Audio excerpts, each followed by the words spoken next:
So I didn't have powdered sugar. I went to the store today to get powdered sugar, but unfortunately the shelves were empty. But that's not a problem. It's very easy to make powdered sugar at home. So I have this little blender, and my little blender has a coffee grinding attachment. So most of you have coffee grinders at home. You can definitely use that to make powdered sugar.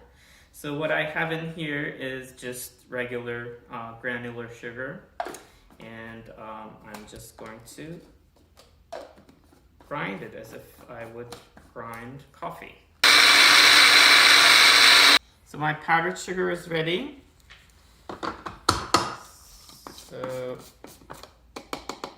as you can see, it's just like you bought it at the store.